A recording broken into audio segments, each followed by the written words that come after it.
Bom dia, pessoal. Bom dia para as pessoas que estão aqui assistindo. Primeiramente, eu vou me apresentar. Meu nome é Aline Francione Pacheco. Eu sou psicóloga e terapeuta holística, né? Microsemetista irídia. Trabalho com a iridologia já fazem 11 anos. Agora em fevereiro já vai fazer 12. E eu sempre atuei nessa parte psicológica. É o que mais me interessa, né? É o que eu mais atuo no meu consultório e é o que mais me interessa dentro da minha área. Então, pelo que eu ouvi da descrição do Renato, que vocês vão aprender hoje, é exatamente o que eu trabalho, né? A princípio, na Iris, a Iris é um mapa e tu pode explorar e trabalhar várias coisas, várias áreas, né? Mas realmente eu gosto de trabalhar com a estrutura da psique, a estrutura da personalidade, a estrutura da psique. Fala um pouquinho mais devagar. Um Como? pouquinho mais. Fala um pouquinho mais devagar. Mas tá dando para ouvir? Tá dando, mas é muito rápido o som. Fala um pouquinho mais devagar, só um pouquinho. Porque Ó, isso aí nós vamos senão, conversar, super ego dele senão, falando. é, senão o idoso aqui não consegue acompanhar o teu raciocínio, tá Tá ok? bom, vovô, tá bom. Então, gente, eu trabalho, né, como eu estava explicando, o que mais me interessa na microsemetia, na íris, são os sinais da personalidade, estrutura de personalidade. É isso que a íris me entrega como uma resposta imediata no atendimento, tá? Então, sobre o que nós vamos conversar aqui? Que é a estrutura da personalidade, segundo Freud, né? A fundamentação que eu vou usar para vocês aqui hoje é baseada na teoria de Freud, né? E então, id, ego e superego. E o octógono, como o Renato comentou ali, que depois, acho que na parte da tarde, ou logo após, vocês vão estar iniciando, é, é o que eu mais uso, é o que eu mais aplico dentro do consultório, é o que me traz um direcionamento melhor para indicação de tratamentos, de técnicas, de acompanhamento. Então, no dia a dia, no consultório, é o que eu mais aplico. Se vocês conseguirem captar bem, já é um grande passo para atendimento, já é uma grande bagagem para atendimento. Então, como eu falei, nós vamos conversar sobre a teoria da personalidade, segundo Sigmund Freud, né, o pai da teoria da personalidade. Basicamente, né, id, ego e superego. Essa topografia na íris, o Renato vai estar mostrando para vocês depois, né? Mas o id ele fica localizado na parte inferior da íris, o ego na parte mediastínica e o superego na parte superior, tá? A minha parte hoje aqui vai ser um pouquinho mais conversativa e mais dinâmica, tá? Então, o que, que seria, né, a estrutura da personalidade? Freud começa falando, a primeira teoria dele é sobre inconsciente, pré-consciente, consciente, né? Então, conforme ele vai evoluindo casos no consultório, nos atendimentos dele, ele percebe, né, que essa teoria, ela se amplifica. Uma não anula a outra, mas ela se amplifica. Então, ele agrega entre inconsciente, pré-consciente e consciente, ele agrega aí o id, superego e ego, tá? A nossa psique, a nossa estrutura da nossa psique, ela sempre vai tentar buscar minimizar os desprazeres e maximizar o prazer. Só que a gente tem que ter um equilíbrio sobre isso, né? Começando falando sobre o id, né, que é a primeira estrutura da personalidade, o id, ele é a estrutura que é impulsiva. Ele trabalha com as impulsividades, não tem controle, ele só quer saber de ter satisfação, ele só quer ser satisfeito, satisfeito, satisfeito, e para ele, dane-se o mundo. Né? Então, o id, propriamente dito, o Renato tem um filho agora, né, que é o Arthur, meu afilhado, e a gente costuma falar que o id, ele é um bebê. Ele é um bebê. O que, que o bebê faz? Ele está com fome, ele grita, ele chora. Ele não quer saber onde ele está, se ele está na rua, se ele está em casa, se tem alguém dormindo. Ele está com fome, ele grita e ele quer ser satisfeito imediatamente. O id é essa impulsividade. Impulso, prazer, satisfação. É como se fosse uma criança que fosse animada. O que ela quer na hora. Tá? Então, o Freud mesmo fala que o id é um bebê, uma criança pura, né? Um bebê que nasce com os instintos todos aflorados ali, principalmente instintos de sobrevivência. Então, o que, que acontece? O bebê chorou. Não importa se a mãe está tomando banho. A mãe sai do banho e vai lá dar de mamar. O bebê está sujo, fez cocô, fez xixi, ele vai gritar. Ele quer ser satisfeito naquele momento. Então, propriamente dito, o id ele não liga para lógica, ele não liga para valores, ele não liga para ética, ele não significa, ele significa resposta imediata, prazer imediato. E o id, ele é localizado na parte inferior da íris. Ou seja, depois eu até vou dar uns exemplos para vocês mais práticos, né? Ou seja, maior número de sinais nessa região, a gente já identifica que a gente tem que trabalhar esse id na pessoa. Porque ou ela está com pulsões ou desejos muito reprimidos, ou ela não tem controle disso. É uma pessoa que às vezes não consegue controlar suas emoções. Pessoas extremamente agressivas, raivosas, impulsivas. Sabe aquela coisa, a pessoa que vai lá e faz, e, ah, meu Deus, por que eu fiz isso, né? Então, são pessoas que não têm equilíbrio dessas pulsões, tá? O ego, ele vem logo acima do id, e o ego, o que, que ele vai tentar fazer? Ele vai tentar equilibrar esse id. Ele vai tentar colocar essa questão de que eu tenho desejo, eu quero ser satisfeito, mas não pode ser tudo na hora que eu quero, eu tenho que aprender a equilibrar. Então, como eu falei para vocês, um bebê, ele é id puro, né? O bebê chorou, a mãe tá ali, ele fez cocô, fez xixi, tá todo mundo em cima. Quando ele começa a crescer um pouquinho mais, ele vai começar a criar, a fortalecer a identificação com o ego dele. Ou seja, imagina que o filho do Renato, o Arthur, está um pouquinho maior, já está ali como ele está agora, para 5, 6 meses, e a hora que ele chora para mamar, a mãe vai falar, espere um pouquinho que eu já vou, né? A criança ela não vai entender propriamente, mas ela vai começar a perceber que ela não vai ser satisfeita no imediatismo. O mundo não vai parar para satisfazer aquela criança naquele momento. Então, o que, que acontece? Ela vai ter que começar a trabalhar com identificações externas, identificações ao redor dela, né? Então, ela vai começar a ter que ter um pouco mais de controle dos impulsos dela, e conforme as coisas ao redor dela, ela vai criando o ego dela. Os fatores externos vão criando o ego dela. Então, no ego é quando a gente, quando a criança começa a ter a identificação, a identidade própria, né? Ela começa a notar, isso aqui eu tenho que esperar, aqui eu consigo agora, isso aqui eu tenho que equilibrar. Então, a criança ela vai aprendendo a lidar com não, ela vai aprendendo a lidar com coisas que ela pode, que ela não pode. Então, é o momento que tu começa a criar a tua identidade própria, né? Praticamente, o id ele é o princípio do prazer e o ego é o princípio da realidade. Id prazer e o ego realidade. Né? Vamos supor, se eu estou aqui em casa e eu estou pelado. Se eu não tenho ego, né? Eu levanto, eu tenho que ir na padaria, eu vou sem roupa, eu vou como eu estou. O ego vai dizer o que para o id? Não, tu pode ir na padaria, mas tu tem que botar uma roupa, pentear teu cabelo e ir, né? Então, o id é impulso. E o ego, ele vai equilibrar esse impulso, tá? Logo acima do ego, vem a estrutura do superego, que é uma estrutura que traz de código de conduta, como se fosse um juiz, a parte de preceitos morais, moralidade, rigidez, julgamento, tradições, trabalha muito essa parte das tradições, né? Que é tudo o que a criança vai tendo como referência. As primeiras referências da criança são os pais, pai e mãe. Mesmo que não tenha pai e mãe, mas são as pessoas que ocupam essa referência, né, materna e paterna. Então, as primeiras referências dessa criança, da nossa estrutura, conforme a gente vai crescendo, pai e mãe. Então, a gente vai crescendo pai e mãe, familiares, vô, tio, cresce um pouquinho mais, outras referências são os professores.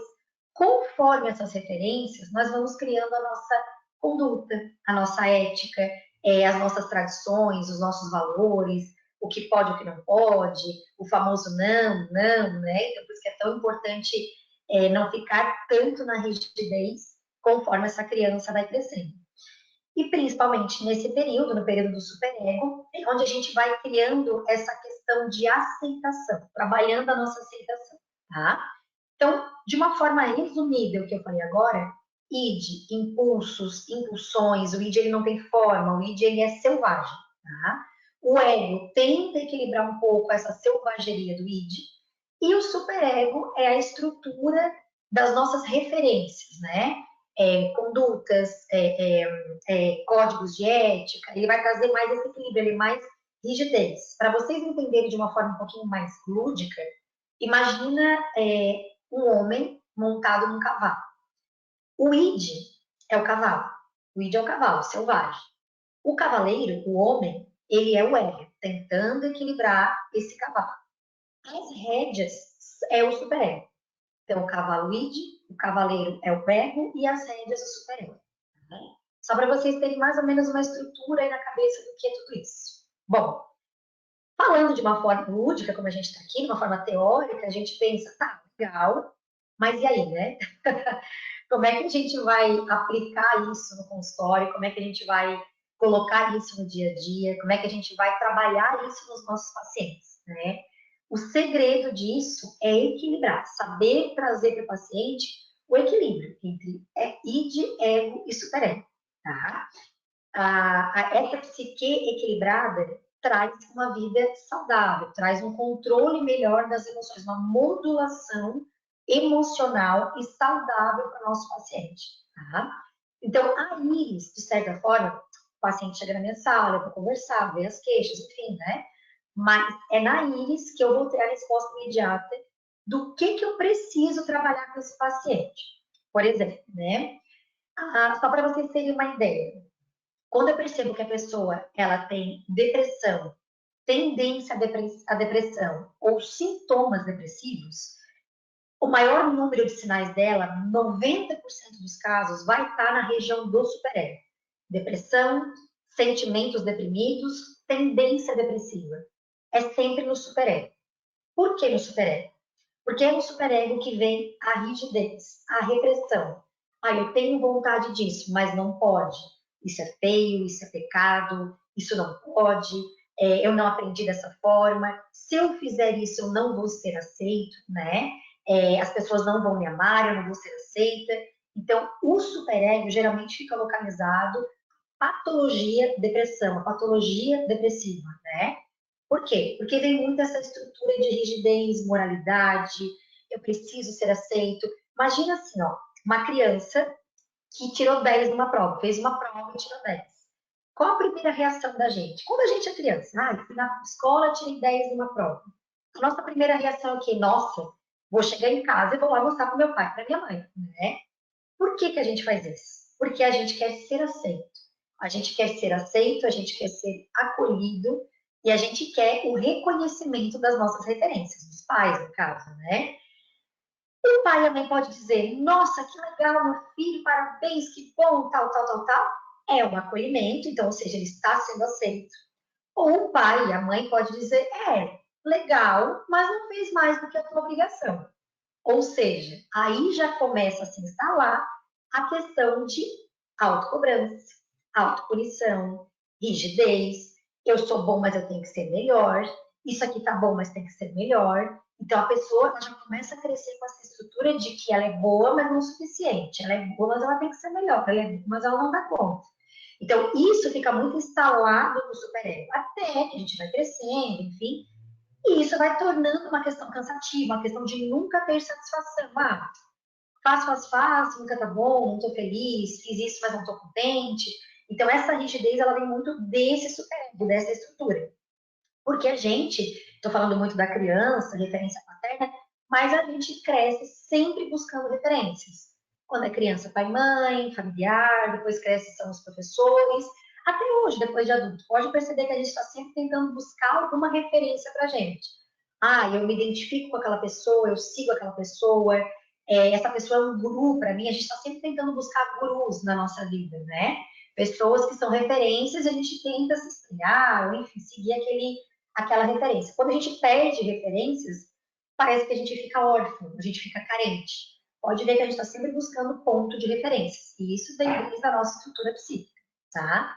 Então, geralmente, a grande maioria de depressão, sentimentos deprimidos e desmotivação, essa parte assim, ela vem do superego, tá? Então, quando eu vou lá e vejo na íris, parte superior, maior número de sinais do superego, eu já identifico que é uma pessoa que está em depressão ou tem tendência depressiva, tá? Então, ali eu vou estruturar um tratamento que melhor se identifica para ela, né, usando a OPI, e vou trabalhar com ela nessa questão. Geralmente eu utilizo, isso aí vai estar comentando depois, mas eu utilizo o Master, o portal, a proteção, enfim, vou estruturar um tratamento para ela de melhor, que vai trazer o melhor resultado, óbvio, né? Mas melhor tomada de consciência, sabe? Porque a intenção é fazer a pessoa equilibrar, tomar consciência por si só do que ela precisa soltar e do que ela precisa trazer como os preceitos, os conceitos que ela criou, né? Falamos desse exemplo do superego, vamos passar para o id, que é a parte inferior, tá? O id propriamente dito, ele é as emoções. Como é que eu trabalho isso no consultório?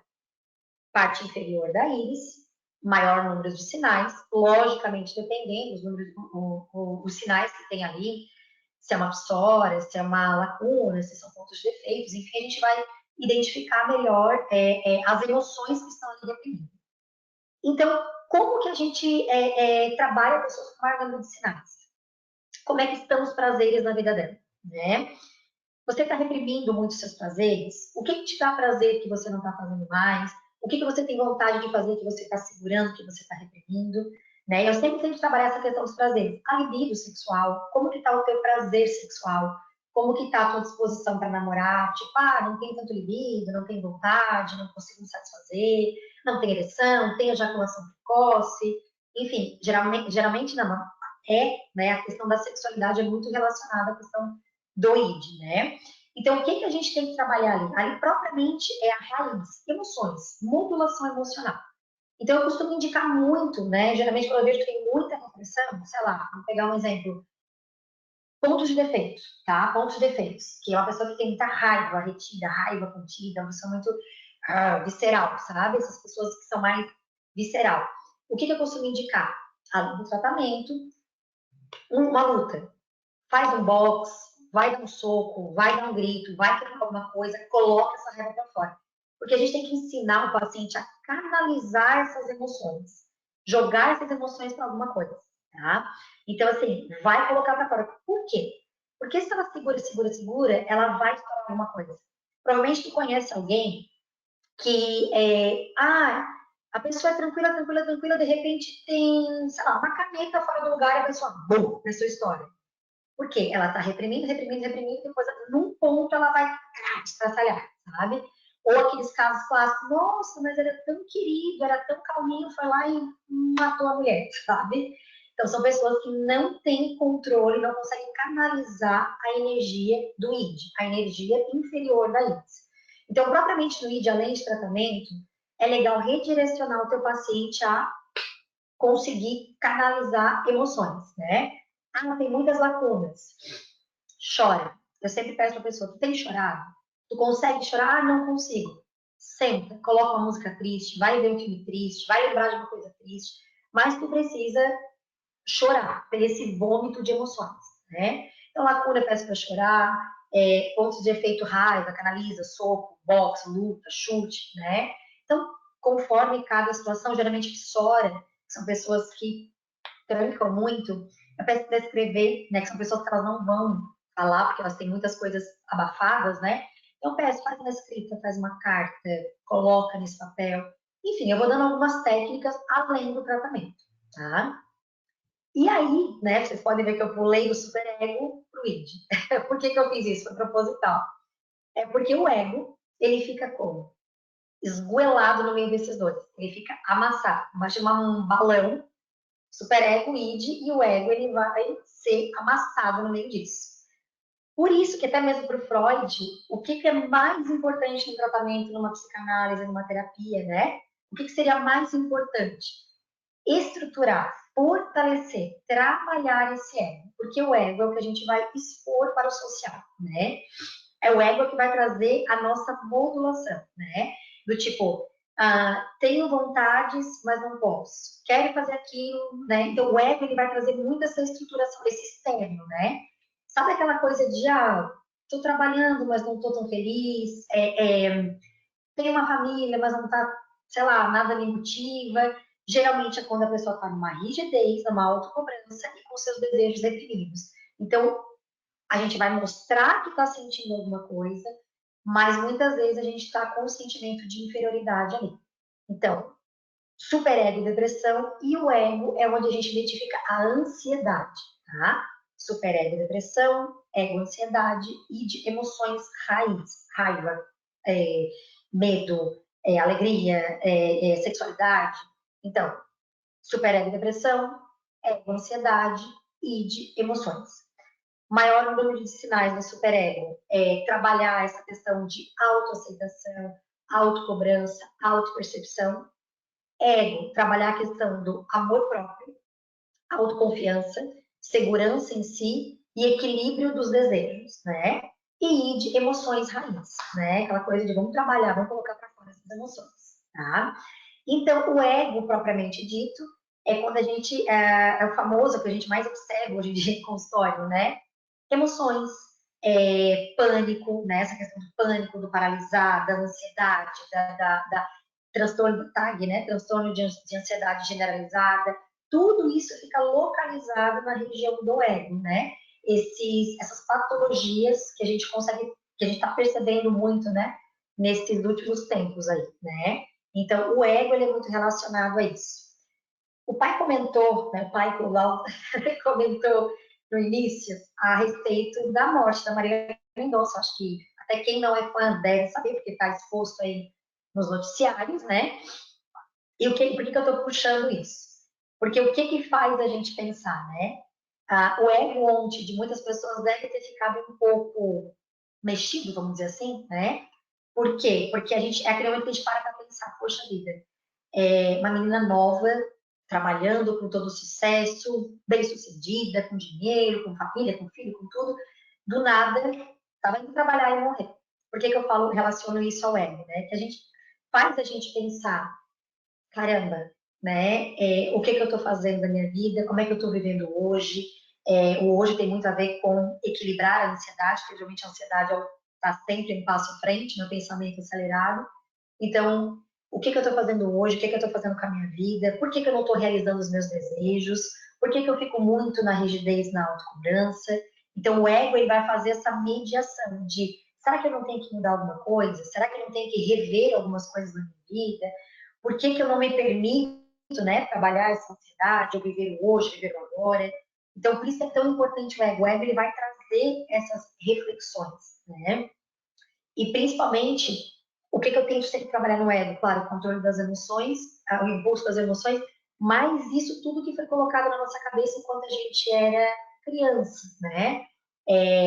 Por que ser tão rígido contigo? Por que tu acha que tu não é bom o suficiente? A gente até fala muito de, mas eu não eu quero fazer isso, mas eu não sei. Vai lá e faz, errou, vai lá e faz de novo. É como se tu fosse ensinar uma criança, né? Eu queria muito aprender a dirigir, tirar a carteira, mas não consegui, eu tenho medo, né? Vai lá e faz. O que de pior pode acontecer? E se a criança dela falando, eu vou lá, eu quero tirar a carteira, mas eu não vou conseguir. Isso é o pai rígido, a mãe rígida na cabeça dizendo, não adianta, não vai conseguir, tu não é bom, tu não pode, é perigoso, tal, sabe? O que a gente tem que fazer? Vai lá e faz. Mas eu tenho medo, tal. O que de pior pode acontecer? Não tirar a carteira? Vai lá e tenta de novo, né? Então a gente tem que ir fortalecendo esse ego. Vocês compreendem? Então, superior. Lembra sempre de um pai e uma mãe ao lado. Inferior, id, o capetinha e o anjinho, né? E o ego ali no meio tentando equilibrar tudo isso. Então, o equilíbrio da estrutura, o equilíbrio da psique, a gente sempre vai estar buscando o melhor para se satisfazer. Mas nem sempre o melhor para nos satisfazer é o que realmente é verdadeiro para nós. Por isso que hoje é tão falado em ego social, né? Eu faço muito para agradar os outros, me dedico muito para os outros. Eu até não queria fazer isso, mas vou fazer para não ser ruim, para ser bonzinho, né? Então a gente muitas vezes faz demais para ser bonzinho, para ser aceito, para ser querido, né? Porém, às vezes não é o que a gente quer, né? Então a gente muitas vezes dá permissão para situações ou para as pessoas invadirem o nosso ego, invadirem o nosso espaço, invadirem o nosso self, né? A percepção da gente mesmo. Então, fortalecer, proteger, saber dizer não, equilibrar esse ego, trabalhar autoestima, amor próprio, tudo isso está relacionado ao nosso ego. Falando assim, parece muito simples, parece que em uma, duas sessões a gente vai equilibrar isso tudo, né?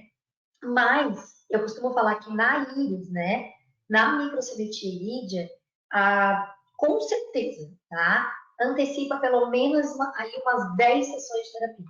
O que tu iria começar, tipo, na primeira sessão, tentando identificar a estrutura de personalidade, como é que tá a moralidade, os preceitos morais, como é que tá as emoções, como é que tá os impulsos, como é que tá esse self, como é que tá... Isso levaria umas 10 sessões. Na Iris, a gente vai olhar, fazer essa divisão, depois o Renan, acho que vai mostrar para vocês. A gente vai fazer essa divisão, e daí a gente, precisa trabalhar no superego dessa pessoa, o ego, o id, enfim, né? Então, aqui a gente está dando só uma pinceladinha, pelo que o Renan me pediu, Ana já apareceu aí, já falei demais, Renan. Então, eu estou só dando uma A palestra pinceladinha. está ótima, mas é isso aí mesmo. A ideia é essa, é mostrar que a estrutura que a gente segue na Iris, né, é uma estrutura criada por Sigmund Freud, que é a estrutura da personalidade, divisão básica de superego, ego e id. E aí, dentro da análise id, a gente consegue identificar essas 3 estruturas e depois desmembrar em 8 energias, né? Isso. Que são as outras duas variações do superego, que é a energia familiar e religiosa, que, como tu mesmo falou, são áreas que influenciam diretamente nos preceitos morais e dogmas na formação da pessoa. E depois, na parte inferior, eu desmembro também em energia do prazer, que é especificamente essa pulsão, né?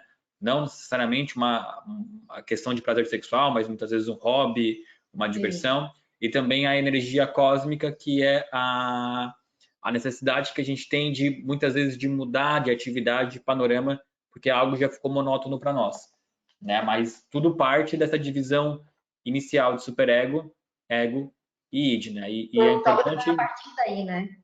E é importante esse teu comentário, né, de que em nenhum momento a gente quer desqualificar outras ciências, mas Sim. que, de fato, a análise pela microsemiótica irídia, ela consegue acelerar os processos, né? Através de uma foto, a gente consegue ser mais preciso, mais exato, né? E isso é muito importante na vida do terapeuta. Então, Sim. assim, ó, quem não trabalha com isso, quem não tem essa aptidão por essa pegada mais emocional, é importante ter, porque cada vez mais as patologias emocionais sempre existiram, mas cada vez estão mais presentes. A própria pandemia veio para acelerar isso também. E entender isso que a Aline falou é muito importante, né? Porque no fim das contas, eu sempre, como eu falei no início, né? Quando você está saudável, você não tem que se preocupar com isso, né? Mas você vai manifestar esses traços em momentos de estresse. Então, vai ser numa briga com o marido, com a esposa, numa briga com o colega.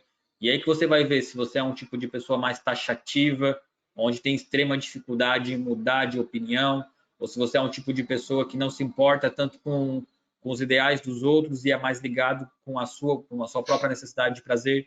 Então, é aí que a gente vai avaliar, né, essa contração e essa expansão de energia. Mas a palestra foi muito boa, pessoal. Se alguém tiver alguma dúvida, pode ficar à vontade de perguntar também. Eu gostaria de acrescentar aqui que eu, pelo menos, acredito que todas as doenças venham de cima para baixo e de dentro para fora. Dando o exemplo do ID, por exemplo, assim, o ID no corpo humano é observado do umbigo, da região umbilical para baixo. Da mesma forma da íris, né, quando você faz a banda do sistema nervoso autônomo, na parte inferior corresponde ao ID. Mas o que eu tenho, dando o exemplo do ID, da região umbilical para baixo? Eu tenho a área da sexualidade. Então, por que tantas mulheres, e eu falo assim, com tão bons ginecologistas, com tanta tecnologia, continuam tendo uma repetição de padrão de corrimento vaginal, de cistite, de uretrite, de dores quando mantém uma relação, e vão tomando medicamento só para o físico, mas a repetição continua. Então, o que foi feito para que essa pessoa tivesse tantos tabus? Da mesma forma, as nossas pernas estão ligadas em direção ao planejamento com o futuro. Se nós temos tantos ortopedistas bons, que as pessoas já fizeram, inclusive, cirurgias de joelho, de quadril, e continuam com o mesmo problema físico. E vocês vão observar que as pessoas que têm problemas no ID, dificilmente elas vão para frente. Elas se mantêm estagnadas na vida. Por isso que, olhando para esses 2 meninos, eu fiz perfeito o ID deles. Estamos tudo cagado aí, né? Era apenas um chicote, né? Muitos preceitos morais. Então, a íris ela vai me dar justamente essa parte, inclusive de tratar patologias crônicas. Hoje, como o Renan falou, como a Aline falou, uma patologia que me chama muito a atenção no consultório, não sei nos atendimentos da Aline, mas, por exemplo, são dores no corpo, principalmente fibromialgia. Tá? A fibromialgia, eu falo assim, é uma doença que é uma patologia que hoje é uma síndrome. Não vou nem falar de diabetes. A diabetes está ligada muito com a mágoa, mas a parte da fibromialgia, com a ligação do hemisfério direito com o esquerdo, que pega o corpo caloso, tá? Que principalmente eu tenho um desequilíbrio entre masculino e feminino. E quando isso dá um choque tão grande, eu vou sentir dores no corpo inteiro. Então, como a Aline faz, a Aline trabalha muito, inclusive, a sétima cervical, que dá ligação com a tireoide. E a 90% dos pacientes têm um trauma aos 13 anos, né, que é aquela parte onde começa a puberdade, que vai dar direto na tireoide. E a tireoide dá centenas de sintomas porque a pessoa não deixaram ela se expressar. Para vocês terem uma ideia, meninos que estão assistindo, falando até com vocês dois, uma criança, e os pacientes que procuram vocês normalmente são acima de 40, 50 anos, uma boa parte, mas uma criança não poderia levantar os olhos para um adulto, ela apanhava. Só para vocês terem uma ideia. Eu fico pensando nesse adulto, nesse idoso hoje, com a chegada do 5G, como é que ele vai viver e como é que vocês, terapeutas, vão atender esse idoso? Porque vocês não podem atendê-lo na perspectiva de vocês. Vocês têm que entender essa pessoa na perspectiva dele e a medicação que ele precisa. Tá? Bom, eu já entrei muito aqui demais. Hoje eu estou com meu nariz um pouquinho mais... Tem uma pergunta aqui. Eu também estou me limpando porque eu estou gripada hoje. Então, seria a hora de aqui. todos vocês fazerem perguntas. Então, eu vou ler a pergunta aqui, é para a Aline a pergunta. A pergunta é assim, ó. Nas indicações terapêuticas, você disse que se a pessoa tem muitos pontos de defeito, você costuma indicar boxe ou algum tipo de arte marcial para a pessoa colocar a raiva para fora. Se ela tem muitas lacunas, você costuma pedir para ela chorar um pouco mais. Se ela tem psoras, você falou para escrever porque tem muitas coisas abafadas. Você prescreve essas ações quando esses sinais estão em qualquer parte da íris ou se eles estão localizados em uma área específica? Depende do estado que a pessoa chega no consultório. Quando está no ID, certeza absoluta, tá? Quando está no ID, 100% de certeza. Eu vou passar o tratamento e vou passar alguma coisa para ela fazer em casa. Como eu falei, uma escrita, uma luta, né, enfim, né? Eu explico para ela também, porque não de uma forma teórica, porque o paciente ele não tem nem que saber a teoria, ele está ali para melhorar, né? Mas eu falo, ó, vamos supor, né, o boxe ali, eu falo, ó, mas nem a nível, não é nem porque é uma atividade física, porque é bom para a saúde e tal, mas é porque faz parte do tratamento que tu precisa fazer. Então, eu coloco como se fosse, tu vai tomar isso e fazer isso, né? A pessoa meio que não vai ter opção de não fazer. Quando está no ID, 100% eu sempre indico, não tem escapatória. Quando está em outras regiões, depende do estado emocional que a pessoa chega. Se eu vejo que a pessoa, ela está, né, tá bem estruturada de certa forma, está dando uma manutenção, ou está conseguindo resolver diretamente com quem ou com o que ela está tendo problema. Aline, só licença. Eu costumo falar sempre que a indicação terapêutica ela vai de acordo com o nível de consciência da pessoa, né? Isso, exatamente. Chegam, infelizmente, pobres intelectualmente, né? Isso. Ou emocionalmente. Então, tu vai ter que... Tudo isso vai medir. Mas tem pessoas que chegam até nós com um nível de consciência muito alto, né? Que já chegam falando, ó, eu sei que eu tenho uma depressão, uma ansiedade. Não, tem pessoa que chega na tua frente e já escreve tudo, né? Uhum. Ela vem pronta, é só tu, ó, então faz né? Exatamente. Mas só quando tá no ID, 100%, claro, eu coloco pra pessoa e eu sempre falo, 50% é comigo, 50% é contigo, como tu vai fazer em casa, né? Mas quando tá em outras áreas, depende de como ela chega, o nível de consciência que ela chega. Eu só quero fazer uma observação aqui, tá, pessoal? Em relação a você também, ali nessa parte. O ID sempre precisa da liberdade, que seria a terapia portal do tempo. Mas lembre-se que se uma pessoa tiver 75, 80 anos, não manda fazer boxe, Que vai que eu vi a nota aí fazendo. Não, eu mando ela pegar a bengala e bater na cabeça dos netos. Né? Ó, tem uma outra pergunta aqui assim, ó. Deixa eu ler aqui, tá? Minha pergunta é a seguinte: o quanto o terapeuta deve falar para o paciente sobre esse conteúdo tão denso? Como fazer essa modulação? Se me permite, eu vou iniciar a resposta aqui. De fato, tá, Marina, essa pergunta ela é uma pergunta boa porque é uma pergunta muito corriqueira na nossa vida, né? O quanto a gente deve falar para o paciente desses problemas? A gente nunca vai iniciar uma abordagem falando que, eu vi o maior número de sinais na área do superego, do ego ou do id. Isso aí vai ser uma interpretação particular nossa. Mas como é que a gente se comunica com ele, né? Vamos pegar um exemplo aqui de sinais na área da energia cósmica, que daqui a pouco eu vou comentar sobre isso, tá? A área da energia cósmica, ela é uma área que indica uma necessidade do paciente de mudar obrigatoriamente, tá? Ter uma mudança mais radical. Por exemplo, se ele mora no campo, ele se desloca para a cidade. Se mora na cidade, se desloca para o campo. Se trabalha com exatas, migra para artes. Se trabalha com artes, migra para exatas. E assim por diante. Então, por que esse paciente vai chegar até você? Ele vai chegar provavelmente com um nível de estresse, de ansiedade, depressão elevado.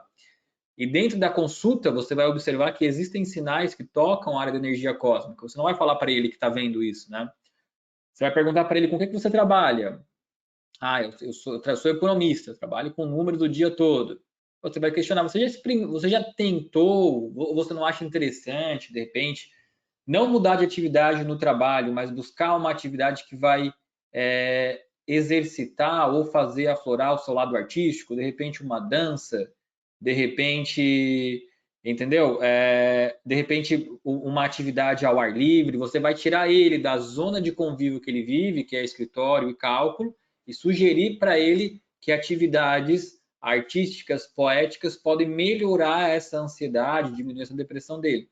Então é assim que a gente vai estar direcionando o paciente. Se é um tipo de pessoa com muitos sinais na área do superego, ou energia familiar ou religiosa, que a gente sabe que o senso ético e que o preceito moral é muito forte, muito bem estabelecido nele, a gente vai fazer com que ele se preocupe em viver mais a própria vida e falar, olha, eu sei que pessoas que não são tão tradicionalistas, ou eu sei que você entende que o mundo hoje ele não tem muito bem as suas funções bem estabelecidas e tal, mas que tal você não se preocupar tanto com os outros, né? Deixe cada pessoa viver a sua vida e tal. Então, o tipo de conversa é sempre nesse direcionamento, né? Nós vamos colocar um farol na vida dele para o lado oposto do que deixa ele doente.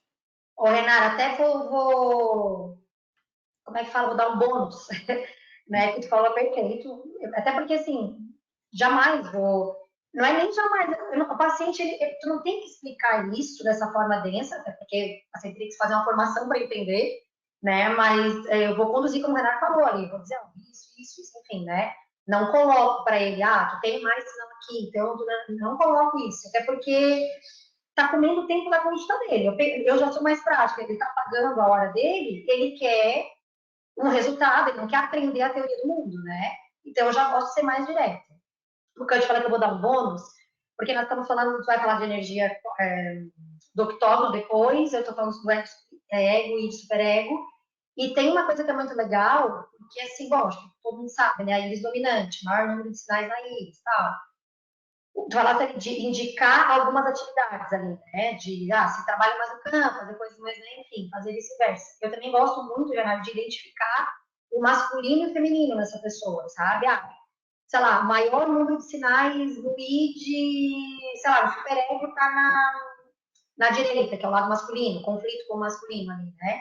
Então, às vezes, eu até converso com ela, né? Para ela trabalhar esse masculino, fortalecer esse feminino, não ter tanta rigidez com o masculino. Então, fazer atividades técnicas que trabalhem esse masculino nela, ou o feminino, vice-versa, dependendo de onde está o sinal, né?